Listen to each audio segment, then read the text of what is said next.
The senator from New Jersey. Mr. President, I come to the floor to express my opposition to the nomination of Andrew Bremberg to be representative of the United States to the office of the United Nations in Geneva.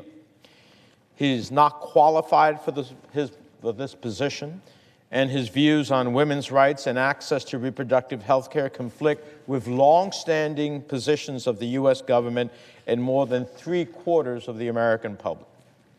Now, I take my position as ranking member of the Foreign Relations Committee seriously.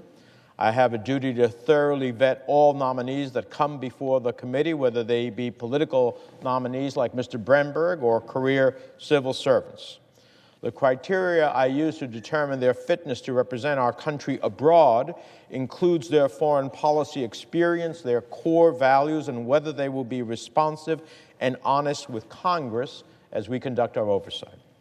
I'm disappointed to say that Mr. Bremberg fails even these basic criteria. He has no relevant foreign policy experience. I repeat, the nominee to represent the United States at Geneva has no foreign policy experience. Mr. Bremberg has served as assistant to the president and senior advisor for domestic policy at the White House and as a political appointee to the Department of Health and Human Services in the Bush administration. When it comes to Mr. Bremberg's core values, his nominations hearing left me deeply troubled. Our voice at Geneva must stand up for the core principle that reproductive rights are human rights. And yet Mr. Bremberg made clear that he opposed access to reproductive health services for women and girls who are victims of sexual violence in conflict in the world.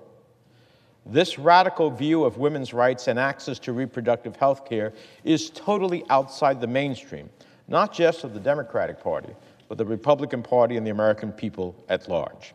That's why 40 reproductive health groups wrote a joint letter opposing Mr. Bremberg's nomination.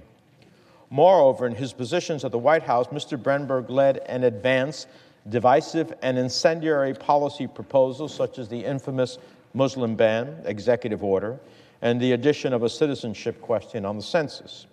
When questioned on these subjects, Mr. Bremberg frequently cited confidentiality interests and declined to elaborate further.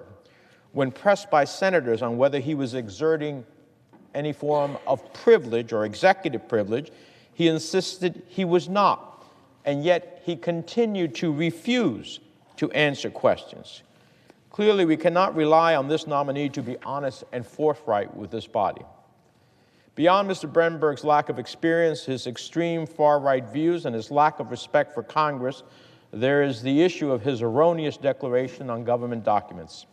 Indeed, his nomination was significantly delayed because my staff discovered that Mr. Bremberg claimed that he had terminated from his political consulting company, of which Trump for America was a client, when the truth is he did not. In fact, Mr. Bremberg did not terminate his political consulting firm until forced to as part of the Foreign Relations Committee vetting process. Once again, the Trump administration has displayed a basic inability to conduct even the most cursory vetting to ensure that a nominee is qualified and fit to hold office and free from potential financial or ethics conflicts of interest.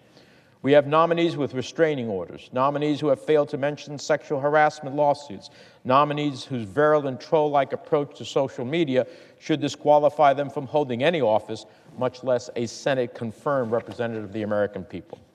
Unfortunately, the Trump administration has decided to advance unqualified and unfit nominees, even as it withdraws a number of qualified civil servant nominees from consideration. The failure of the political leadership of the State Department to stand up and defend qualified veteran ambassadors when they come under fire from the White House is nothing short of cowardice. It was reported last week that Fiona Hill, the former White House foreign policy advisor, concluded that one Trump administration ambassador was so unprepared for his job that he actually posed a national security risk. Mr. Bremberg is cut from the same mold. If his performance before the Foreign Relations Committee demonstrated anything, it's that his views are completely outside those of a mainstream America. He is unprepared to represent our nation on the world stage, and he has little to no respect for the Senate and the role of Congress as a co-equal branch of government. Surely we can do better than this. The American people certainly deserve better than this. I urge my colleagues to oppose his nomination and to demand the administration nominate an ambassador to the United Nations organization in Geneva who is worthy of representing our country on the world stage. With that, Mr. President, I yield the floor and observe the absence of a quorum.